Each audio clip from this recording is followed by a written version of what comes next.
Hello student. So let's see the diencephalon. So diencephalon, it is the part of the brain which is embedded into that the cerebrum. So it is not seen externally. So whenever you take the cuts to that the cerebrum, then on the medial surface you can see that is the part of the diencephalon. So diencephalon, it should be divided into that the two parts, the ventral side, that is called the pars ventralis, and the dorsal side, that is called the pars dorsalis, and these two parts are separated by the hypothalamic sulcus. So ventrally there are the two parts of the diencephalon are present, that is the hypothalamus and the subthalamus, and dorsally there is the three parts of the diencephalons are present, that is called the thalamus, metathalamus and the epithalamus. So total part of the diencephalon, that is the five parts, that is the hypothalamus, subthalamus, epithalamus, metathalamus and the thalamus. So let's see the detailed structure of the diencephalon. Then let's see the diencephalon. So here in this diagram you can see this diagram is the sagittal section of the brain on the medial side of the brain. So here, that is in the upper side, you can see that is the corpus callosum is present. Then that is, this is the interthalamic adhesion, that is the fornix, this is the pituitary gland, hypophysis cerebri, this is the pineal gland. Okay, so that is the sagittal section. So the diencephalon, it is the part of the brain which is situated cranial to that the midbrain, and it is more or less completely surrounded by the cerebrum. So as whenever you can take the sagittal section, so in that time only you can see that is the part of the diencephalon, because it is completely surrounded by the cerebrum. But only one part of the diencephalon which is exposed to the surface is the base of the brain in the region of interpeduncular fossa. The cavity within that the diencephalon, so here that is the third ventricle, and it communicates either side with the lateral ventricle. So that is the lateral ventricle. Then the cavity of the third ventricle, it divides the diencephalon into the two parts, that is the right part and the left part. Then let's see the divisions of the diencephalon.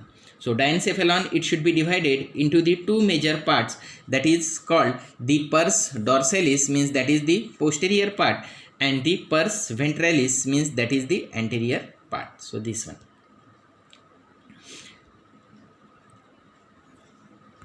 So here in this diagram you can see that is the thalamus. So start the thalamus. That is the thalamus, it is the large ovoid mass of the grey matter laying above to the midbrain, from which it is separated by the small amount of the neural tissue, the subthalamus. So there are two thalami situated, one on each side, like a slit-like cavity of the third ventricle. So here you can see that is the two thalamic mass is present, and the cavity which is present into that the thalamus, that is the third ventricle. Or in this diagram again you can see that is the two thalamus, this one, and the cavity it is present into that the third ventricle. So here you can see. So the each thalamus, it is near about 3.5 centimeter in length and 1.5 centimeter in breadth. The long axis of thalami are set obliquely. So here you can see it should be located obliquely, running backwards and laterally side. So here, then here the anterior pointed end which is present medially, and the dilated posterior end which is present on the laterally, and these two thalamus, they are connected with each other by the interthalamic adhesion. So here you can see that is the interthalamic adhesion. Then the pointed anterior end are nearer to that the median plane. So here you can see, and the wider posterior end are separated from each other by a pineal body. So here in this diagram you can see that is it is separated, this one, that is by the pineal body. Then the superior colliculus here and the habenular triangle. So this triangle, it is called the habenular triangle. The thalami are attached, crosses the median plane by a narrow interthalamic adhesion. So these two thalamus, they should be connected with each other by the interthalamic adhesion.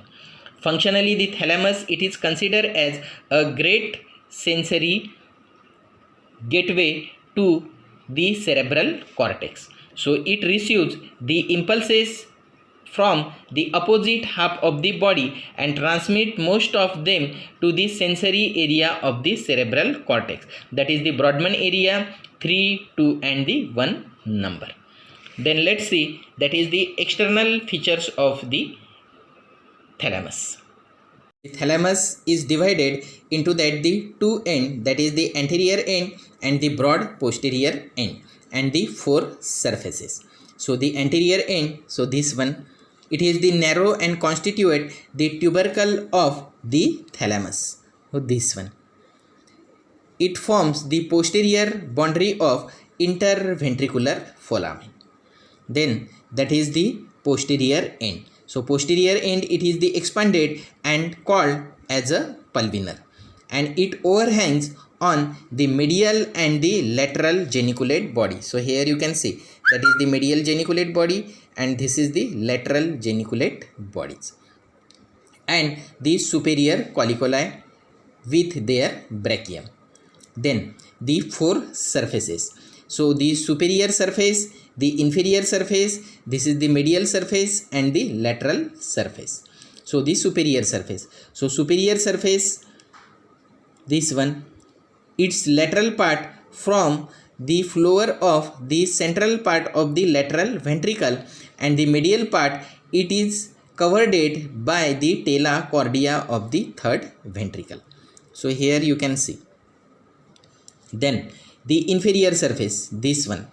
So the anterior part, it is fused with the subthalamus, while its posterior part, it is free, forming the inferior aspect of the pulvinar. So this one. Then the medial surface means opposite side to it. It forms the greater part of the lateral wall of the third ventricle. And the lateral surface, this one, it forms the medial boundary of the posterior limb of the internal capsule. Then the functions of the thalamus, that is, it is the sensory integration and the relaxation of all the sensory pathway except the olfactory pathway, which is projected directly to the cerebral cortex without being the relay in the thalamus. Then the second function, it is capable of recognition through poorly of pain, thermal and some tactile sensation at its own level. Then the clinical application. If lesion should be occur to that the thalamus, so it can causes impairment of all types of the sensitivity. Then the second clinical point, that is the thalamic syndrome. So it is usually occurs the subsequent to a vascular lesion of the thalamus when patient recovering from the thalamic intact. The characterized features should be occurs into that the thalamic syndrome, that is threshold for pain, touch and the temperature, it is decreases on the opposite side of the body. Then that is the pleasant as well as the unpleasant sensation are exaggerated, and there is the disturbance of sensation of the hemiplegia or hemiparesis. So these are the clinical points related with the thalamus.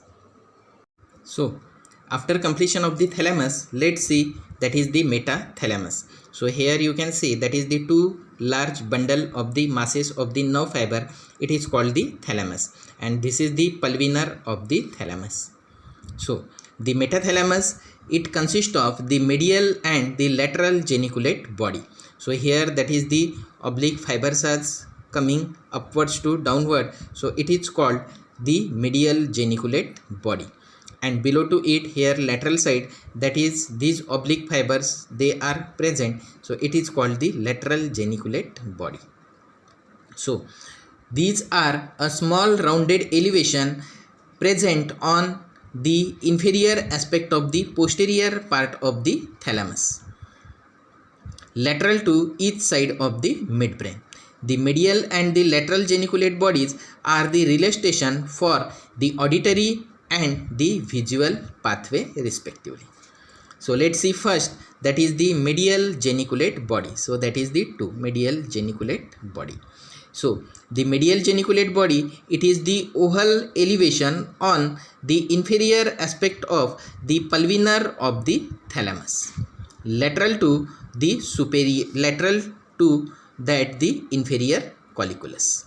So here you can see, that is the inferior colliculus, this one inferior colliculus, and lateral to it, that is this, the medial geniculate body is present. It is more prominent than the lateral geniculate body. The inferior brachium runs upward, so that is the inferior brachium, this one, that is coming out from the inferior colliculus. It runs upwards, backwards and laterally. So the inferior brachium runs upwards, backwards and laterally and forward to form the inferior colliculus of the midbrain to the medial geniculate body. Then the inferior brachium convey the auditory impulses to the medial geniculate body for forward transmission to the primary auditory area of the cerebral cortex. Then the afferent fibers coming out from the lateral lemniscus and the fibers from the both inferior colliculi from this region, and the efferent fibers, it gives rise to the acoustic or the auditory radiation going to the auditory area of the cortex through the sublentiform part of the internal capsule. Then the function of the medial geniculate body, so it is the last relay station on the pathway of auditory impulses to the cerebral cortex. Next to it, that is the lateral geniculate body. So these two. So it is the small ovoid prominence visible at the terminal end of the optic tract. It is situated on the inferior surface of the pulvinar of the thalamus. It is smaller than the medial geniculate body and connected to that the superior colliculus by the superior brachium. So here you can see, that is the, this is the superior colliculus, this one, and this is the superior brachium on both sides. So this lateral geniculate body, it goes upwards and attach to that the superior colliculus. The fibers of the superior brachium are connected with the production of visual reflexes, such as the turning of head and the eyes towards sudden flash of light and constriction of the pupil when light falls or thrown on the retina. Then the lateral geniculate body, these two are, receives the retinal fibers of both eyes through the optic tract and give rise the fibers of the optic radiation, which convey the visual impulses to the visual cortex of the occipital lobe. Then the structure of the lateral geniculate body. So it consists of the 6 layers. Out of these, 1, 4 and 6 receives the contralateral optic fibers from the medial side of the retina of the eyeball, and the layer 2, 3 and the 5 receives the ipsilateral optic fibers from the lateral part of the retina of the eyeball. Then the connections, first the afferent, so it is related with the optic tract, and the efferent, it gives rise to the optic radiation going to the visual area of the cortex through the retrolentiform part of the internal capsule. Then let's see that is the clinical application.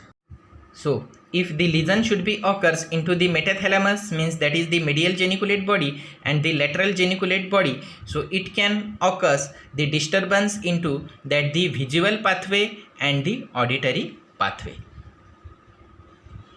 Then after completion of the metathalamus, let's see that is the epithalamus. So here this part, it is the epithalamus. So it include the habenular nucleus and the habenular commissure, then the posterior commissure and the pineal body or the pineal gland. The pineal gland, it is also called the epiphysis cerebri. So in the another diagram you can see that is the detailed structure.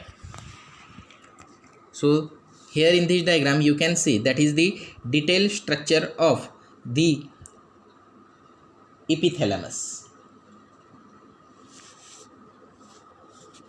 So here you can see that is the habenular nucleus, then that is the here the habenular commissure, here that is the posterior commissure, and here that is the pineal gland. So let's see the detailed structure of the epithalamus. So here in this diagram you can see that is this posterior part of the brain. So here that is the pineal gland is present, and above to it that is the habenular nucleus and habenular commissure is present, and here that is the posterior commissure is present. So these three part, that is the part of the epithalamus. So let's see that is the habenular nucleus. So habenular nucleus, it lies beneath to the floor of habenular trigone, and this trigone, it is formed by the depressed triangular area situated above to the superior colliculus and medial to that the pulvinar of the thalamus. Then medially it is bounded by the stalk of the pineal gland. The habenular nucleus forms the part of limbic system also.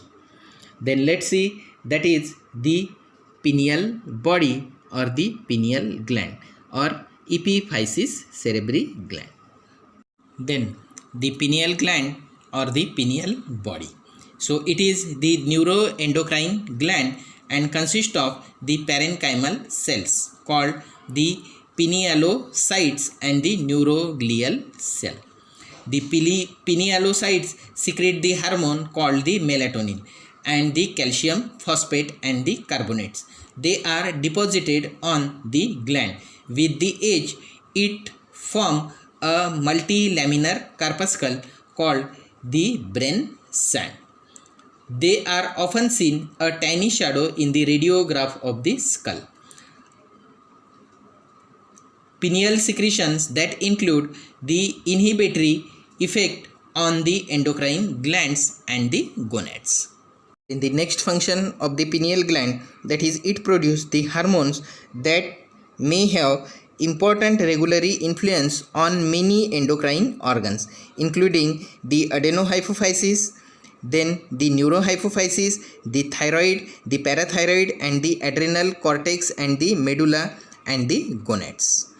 Then the synthesis and the discharge of the melatonin, it is influenced by the exposure of the light. It is more secreted during the dark period.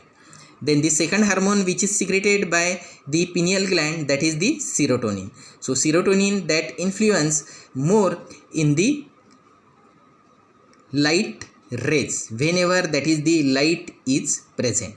So the serotonin that is related with the pleasure, freshness and the energetic hormone, and the melatonin hormone that is related with the drowsiness, tiredness and related with the sleepiness and the drowsiness to the person. So these are the functions which is done by the pineal gland.